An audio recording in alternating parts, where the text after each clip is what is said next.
এবার suicide note লিখে মৃত্যু এক ৫৫ বছর বয়সী বৃদ্ধের।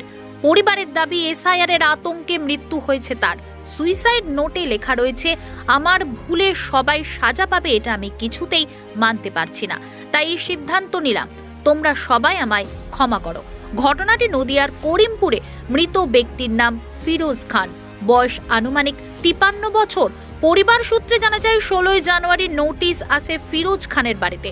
নোটিশ আসার পরেই মানসিক দিক দিয়ে ভেঙে পড়েন তিনি। প্রতিবেশীদের কাছে গল্প করতেন যে আমার পরিবারের কি হবে, আমাদের বাংলাদেশে তাড়িয়ে দেবে না তো, আমার জন্য কেন আমার পরিবার সমস্যায় ভুগবে।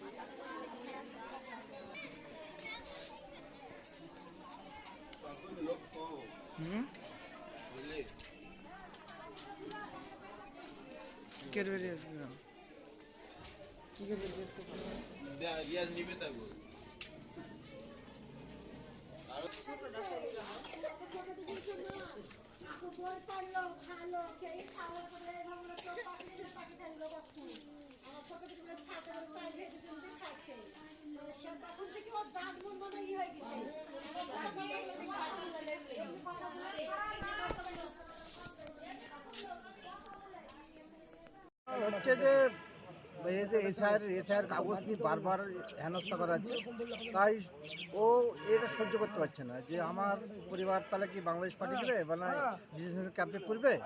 তাই ওটা সহ্য না করতে পারে ও নিজে গলা দৌড় দিচ্ছে। এই জন্য তো তাই না, ও খালি এসআইআর জন্য প্রত্যেক দিন একই কথা বলতে, এসআইআর কি আমাকে জেলখানায় ঢোকাবে বা আমাকে বাংলাদেশ তাড়িয়ে দেবে, এইটাই ও বেশি ভুগত। এই ভোগার কারণেই ও নিজে আপনার কে হয় এখানে? আমার প্রতিবেশী, আমার চাচা হচ্ছে। আচ্ছা, কটার সময় দিয়েছিল গলা দড়ি? মোটামুটি 7টা আনুমানিক। কবে? গতকাল। এখন কি চাইছেন আপনারা? আমরা চাচ্ছি এর একটা ব্যবস্থা হোক, যে ওর পরিবারের যে কেউ নেই, একটা মেয়ে আর ওর বউ, গরিব মানুষ, তার সঙ্গে যে সরকার যদি কিছু আর্থিক সাহায্য যদি করতে পারে তাহলে আমরা খুব হয়। আপনার নাম? আমার নাম জাভেদ খান। আমরা এর বিচার কারণে মারা গেল উনি? একদম পরিষ্কার এসআইআর এর কারণে মারা গেছে। আপনি কি চাইছেন আপনারা? আমরা এখন আন্দোলনে নামবো, নির্বাচন কমিশনারের বিরুদ্ধে আমরা বৃহত্তর আন্দোলনে নামবো। এতে যতদূর যেতে হয় আমরা যাবো, যা করার দরকার আমরা করবো, আমরা কাউকে ছেড়ে দেবো না। আর পশ্চিমবাংলার সারা পশ্চিমবাংলায় যে আন্দোলন চলছে এর বিচার চাই, কতজনে পান চাই, আর কতজনে পান চাই নির্বাচন কমিশনার হয়রানি করে শেষ করে ফেলছে মানুষ। এর জন্য আর কত মরবে? আমরা পথে আন্দোলনে নামবো, কে চালাবে? আমরা দেশকে বাঁচানোর আন্দোলনে নামবো। আমরা হয়তো কখনো আন্দোলনে নেমে পড়বো, এইভাবে আমরা এখন ছেড়ে দেবো না, আমরা ছেড়ে দেবো না। আমরা বৃহত্তম আন্দোলন করব, আন্দোলনের মধ্যে থাকবো। আমরা যে কোনো মতে রাস্তা অবরোধ করতে পারি। আমরা বিচার চাই। কে দেখবে? এর বিচার যদি না হয় আমরা রাস্তা অবরোধ করব। আজকে যে অসহায় পরিবার, তার একটা মেয়ে নেই, একটা মহিলা, তার সংসারটা কিভাবে চলবে? এই যে নির্বাচন কমিশনের যে কাজ করছে, এর জন্য যে আজকে অসহায় মানুষ দূরে বেড়াচ্ছে, অসহায় মানুষ মানে আত্মহত্যা করছে, এর দায়ভার তো সম্পূর্ণ নির্বাচন কমিশনারকে নিতে হবে।